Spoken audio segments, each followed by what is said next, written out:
Richard Head claimed Mother Shipton accurately predicted the Spanish Armada, the Great Plague, and the London Fire of 1666, because he was writing about these events years after the fact.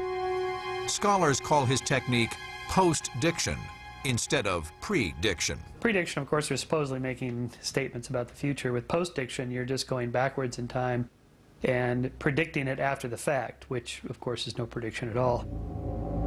But there is a strange twist to this story.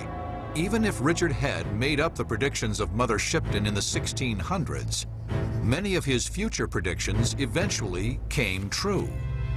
In the air, men shall be seen. Around the world, thoughts will fly in the twinkling of an eye. Women dress like men and trousers wear, and cut off all their locks of hair.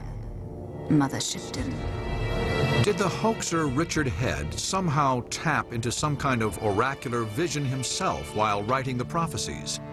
Or was he working from an actual prophetic book which has been lost to history?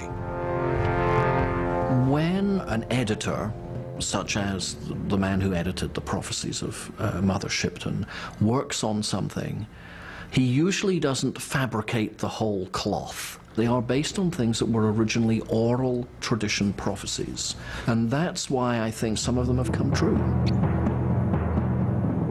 In Mother Shipton's prophecies, this era of global progress will be followed by something quite different.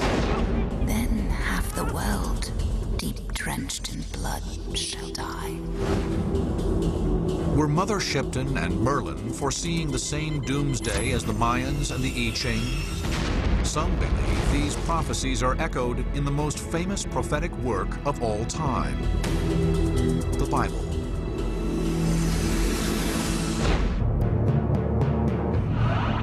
From the Mayan calendar to the wizard Merlin to predictions delivered by the internet, the year 2012 looms as a prophetic doomsday. But the threat of apocalypse also comes from a more familiar source, the Bible. The Bible's track record for accurate prophecy is legendary. The prophet Jeremiah predicted that Jerusalem would be conquered by Babylon, and it was. Jesus predicted Jerusalem would be destroyed by the Romans, and it was. The book of Revelation predicts apocalyptic warfare in the distant future, and some say it is happening now. The book of Revelation, in its style, in its content, in its language, is not greatly different from the prophecies of other ancient cultures, including the Mayan culture, including the Egyptian culture, including the Native American culture. The author of Revelation had a vision of doom that has shaken the world to this day. His name was John. There's an entire book of prophecy, the book of Revelation.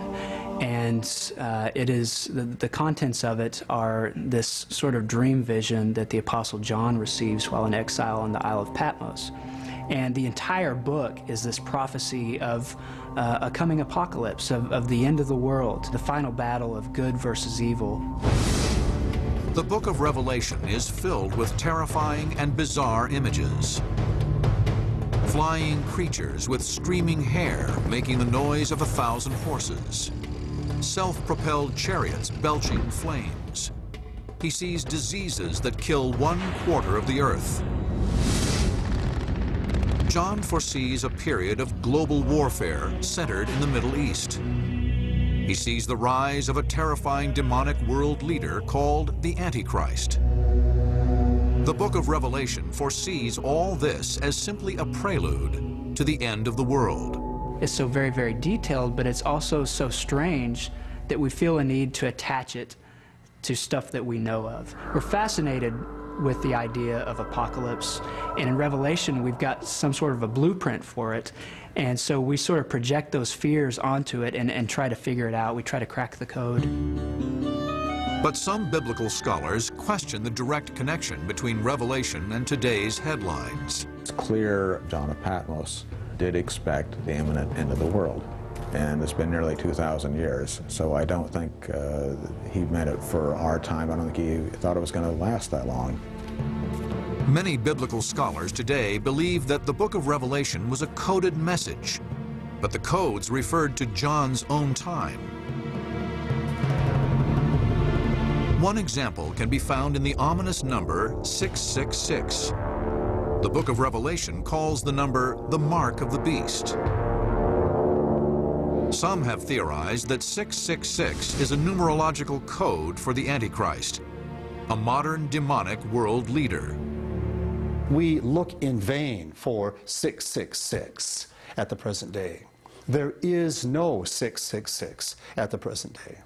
666 was an emperor who lived a long time ago.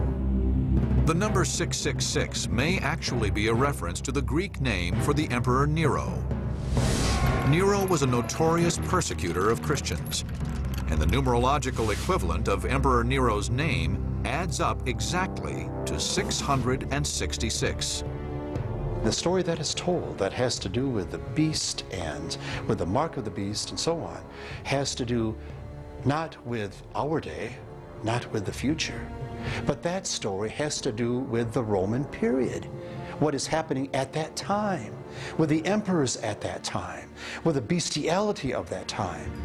But believers say that the descriptions in Revelation are disturbingly similar to doomsday prophecies of 2012. Armies the size of modern nation-states. Weapons unimaginable in ancient times. Deadly plagues only discovered recently. Our Bible teaches us one day it's all going to end in fire and brimstone. And so we are trained, we are taught as a culture to look for the imminent end.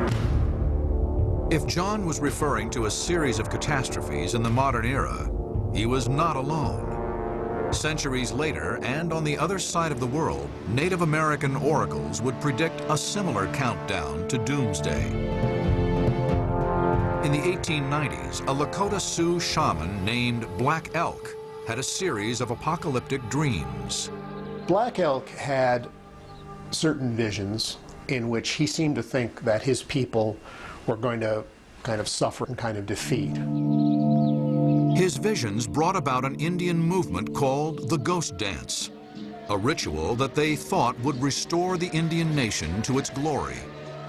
Instead, the army mistook the sacred dance as an Indian uprising.